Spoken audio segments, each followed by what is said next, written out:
राशि कहाँ हो तुम? कौन राशि? मैं रितिका हूँ, तुम्हारी पत्नी। प्रतीक, क्या हो गया है तुम्हें? 2 दिन मैं तुमसे दूर क्या रही, तुमने अपनी क्या हालत कर ली है? रितिका, तुम आ गई, मगर राशि कहाँ है? कौन राशि? तुम्हारी कजिन नेहा की सिस्टर इन लॉ। पिछले 2 दिनों से हमारे घर पर रह रही है। तुम्हारे जाते ही वो यहाँ आई थी। मगर नेहा की तो कोई सिस्टर इन लॉ नहीं है। कौन था यहाँ पर? जब देखो तब किताबों में उलझे हुए रहते हो, बस तुम्हारी कहानी और तुम। अपने घर गृहस्थी से तुम्हें कोई मतलब नहीं है, तो तुमने शादी ही क्यों की है? कहते हुए वो उसके सारे कॉपी किताब अपने बेडरूम से बाहर फेंकने लगी। इनकी जगह स्टडी रूम में होती है, ना कि रूम में। मगर तुम इन्हें लेकर अपने कमरे में आ गए। मेरे लिए तो जैसे तुम्हारे पास समय ही नहीं है। अरे ये क्या कर रही हो? यही तो मेरी रोजी रोटी है। यदि उनका अपमान करोगी तो ये मुझे बर्दाश्त नहीं होगा। आखिर तुमसे शादी करके मुझे मिला ही क्या है? ये कॉपी किताब की दुनिया मेरी पूरी गृहस्थी खाए जा रही है। आज तुम सोच लो, तुम्हें मेरे साथ रहना है या इन कॉपी किताबों के साथ? प्रतीक ने रितिका को अपनी बाहों में भरते हुए उसका गुस्सा शांत कराने की कोशिश की और कहा, रितिका, मैं भी तुमसे बहुत प्यार करता हूँ। तुम्हारे बिना रहने की मैं भी नहीं सोच सकता। बस ये किताब पूरी कर लूँ, उसके बाद मेरा पूरा समय तुम्हारा है। मुझे पूरा विश्वास है ये बुक बेस्ट सेलर होगा। उसके बाद हम दोनों एक लंबी छुट्टी पर साथ चलेंगे। जानती हो, इस बार अपने लीक से हटकर हॉरर लिख रहा हूँ। मेरे चाहने वालों को लगता है कि मैं सिर्फ प्रेम लिख सकता हूँ। ये उनके लिए सरप्राइज होगा। वैम्पायर एक खून की प्यासी आत्मा। टाइटल सुनकर ही कितना शानदार लगता है ना? मगर इस बार तुम्हें ऐसा नहीं लग रहा कि तुम इस खूनी दरिंदे वैम्पायर में इतने खो गए हो कि वास्तविक दुनिया से बिल्कुल अलग हो चुके हो? रितिका, जब राइटर किसी चीज को लिखता है तो उसे उसमें खोना पड़ता है। अभी तक मैं प्रेम कहानी लिखता था तो तुम्हें बहुत अच्छा लगता था, क्योंकि मैं तुम्हारे साथ प्रेम जीता था। मगर अब हॉरर लिख रहा हूँ तो तुम्हें तकलीफ हो रही है। किसी भी चीज को ऐसा लिखा जा सकता है कि पाठक उसमें खो जाए। इस बार ऐसी कहानी है कि पहले किसी ने भी नहीं पढ़ी होगी। कहते हुए प्रतीक वापस अपनी किताबों की दुनिया में खो गया। रितिका हताश होकर वहीं बैठ गई और बोली, कैसे तुम्हें इस दुनिया से बाहर निकालूं, कुछ समझ नहीं आ रहा। कई बार लगता है कि तुम्हारी कहानी के पात्र जिंदा हो जाते हैं। तुम्हारा प्रेम मुझे जीवित महसूस होता है। कहीं ऐसा ना हो कि तुम्हारी इस कहानी का कैरेक्टर भी कहीं जिंदा ना हो जाए। गुस्से में रितिका कमरे से बाहर निकलकर ड्राइंग रूम में गई, मगर प्रतीक उसे मनाने की बजाय कमरे में ही अपनी स्टोरी पूरी कर रहा था। अगली सुबह रितिका के फोन पर किसी का फोन आया था। वह फोन की घंटी से उठी तो फोन उसकी कजिन नेहा का था।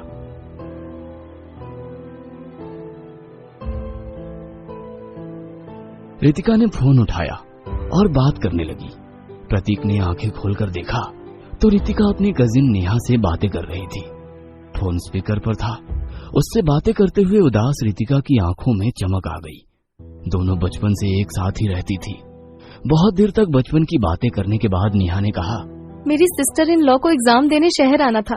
क्या तुम उसके रहने की व्यवस्था किसी होटल में कर सकती हो? इस बात पर रितिका नाराज होकर बोली, मेरा घर होते हुए वो होटल में क्यों रहेगी? हम दोनों भले ही कजन हैं, मगर सगी बहनों से ज्यादा एक दूसरे से प्यार करते हैं। उसको कहो वो मेरे घर आकर रह सकती है। बात करके रितिका ने फोन रख दिया।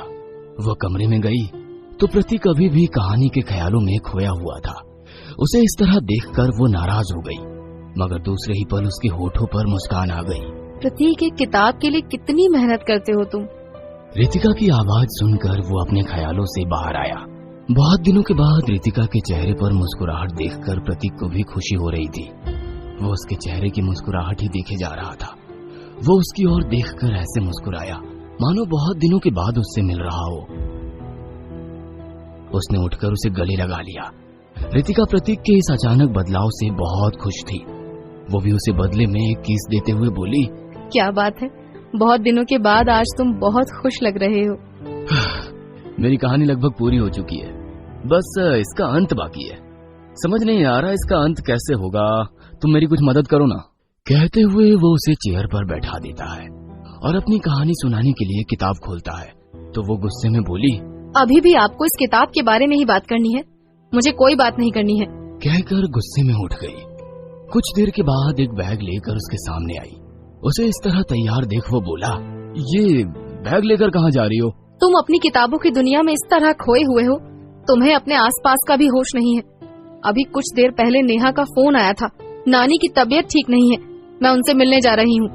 क्या? मगर नानी के बारे में तो नेहा ने कुछ नहीं कहा। रितिका आश्चर्य से उसकी ओर देखने लगी और मन ही मन बोली, अभी सुबह ही तो इसके सामने बात हुई थी कि उसने कुछ नहीं सुना।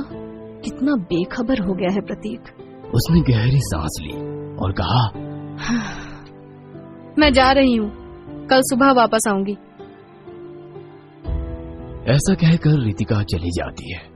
रितिका के जाने के बाद प्रतीक सोचने लगा, ऐसा पहली बार हुआ है कि रितिका ने मुझे अपने जाने के बारे में नहीं बताया।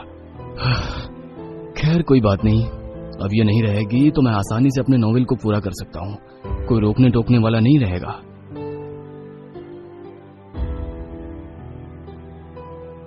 प्रतीक किचन में आया।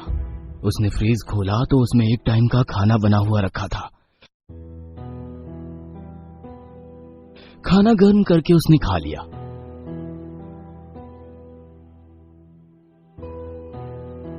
और अपने मोबाइल पर काम करने लगा। मगर कल सारी रात जागने के कारण उसे नींद आ गई। कुछ ही पल में वो सो गया। शाम को जब उसकी नींद खुली तो उसे अजीब सी बेचैनी हो रही थी।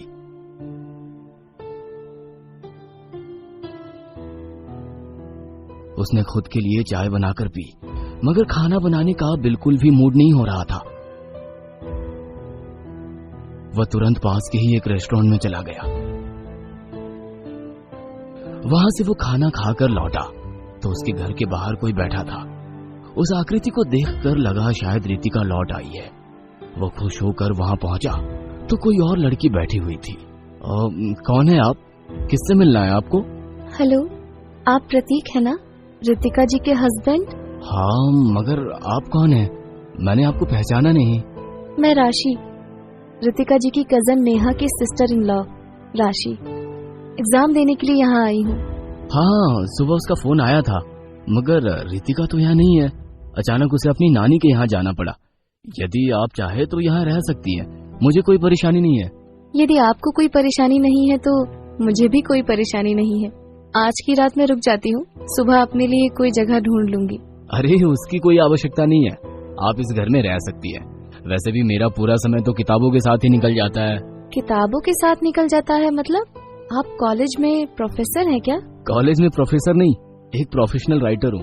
शायद आपने मेरा नाम सुना होगा, प्रतीक एक प्रेम दीवाना। ओह माय गॉड, आप मिस्टर प्रतीक, द प्रतीक प्रेम दीवाना है? मैंने आपकी सारी नॉवेल पढ़ी है, आप बहुत अच्छा लिखते हैं। शुक्रिया, जानकर अच्छा लगा कि आप हमारी किताबों में दिलचस्पी लेती हैं। आपकी किताब इतनी इंटरेस्टिंग होती है, ऐसा लगता है कि काश वैसा प्यार हर एक लड़की के नसीब में हो। वैसे इस समय आप कौन सी लव स्टोरी लिख रहे हैं? वो तो मेरे रीडर्स के लिए सरप्राइज है, मगर आपसे खास रिश्ता है इसलिए आपको बता देता हूँ। इस बार मेरा नोवेल हॉरर है, एक वैम्पायर की कहानी है जो खून की तलाश में भटकता है।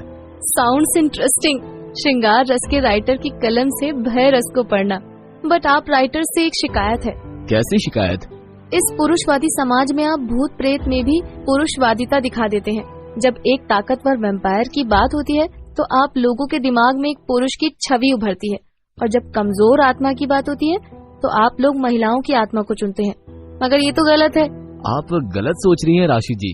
वैम्पायर मतलब एक विभत्स चेहरा जो सिर्फ पुरुषों का ही हो सकता है। महिलाएं तो सहज और सौम्य ही अच्छी लगती हैं। बातों में तो आप राइटर से हम नहीं जीत पाएंगे। कहकर वो जोरों से हंसने लगी। प्रतीक मंत्र मुग्ध सा उसकी हंसी में खो गया था। जाने क्या आकर्षण था उसकी हंसी में। इस तरह क्या देख रहे हैं? कुछ तो आकर्षण है तुम्हारी बातों में। तुम्हारी हंसी एकदम निश्चल बच्चों की तरह है। ऐसा लग रहा है तुम्हारे रूप में मेरी कल्पना साकार होकर मेरे सामने बैठी है। कहीं ऐसा तो नहीं कि मैं तुम्हारी कोई कल्पना हूँ? मुझे पता है तुम मेरी कल्पना नहीं हकीकत हो। काश तुम्हें भी शब्दों में पिरो पाता। मगर मुझे तो तुम्हारी कल्पना ने जन्म दिया है। तुम्हें मिलने के लिए ही आई हूँ। विश्वास नहीं होता तो सोचो अपनी कहानी का अंत। क्या सोचा है तुमने? राइटर से उसकी कहानी का अंत जानने का अच्छा तरीका है, मगर मैं तुम्हें बताने वाला नहीं हूँ। देर हो गई है, तुम जाकर सो जाओ, कल तुम्हारा पेपर है। प्रतीक और नेहा अंदर चले जाते हैं। नेहा फ्रेश होकर चेंज करके प्रतीक के पास आती है। प्रतीक अपनी किताब लिए कुर्सी पर बैठा था। तभी खिड़की से एक हवा का झोंका आता है और टेबल पर रखे प्रतीक के कुछ पन्ने उड़कर जमीन पर गिर जाते हैं। प्रतीक और नेहा उन्हें उठाने लगते हैं। तभी गलती से दोनों एक दूसरे का हाथ पकड़ लेते हैं। अब वो एक दूसरे के इतने नजदीक थे कि एक दूसरे की सांसें भी दोनों को साफ साफ महसूस हो रही थी। नेहा की आंखें मानो प्रतीक को सम्मोहित कर रही थी। प्रतीक अब पूरी तरह नेहा के काबू में था। प्रतीक ने नेहा को अपनी बाहों में उठाया और बिस्तर पर रखा। खुद भी बिस्तर पर जाकर नेहा को अपनी बाहों में भर लिया। नेहा ने अपना हाथ आगे करते हुए लाइट बंद की और अंधेरे में दोनों डरावनी आंखें चमकी।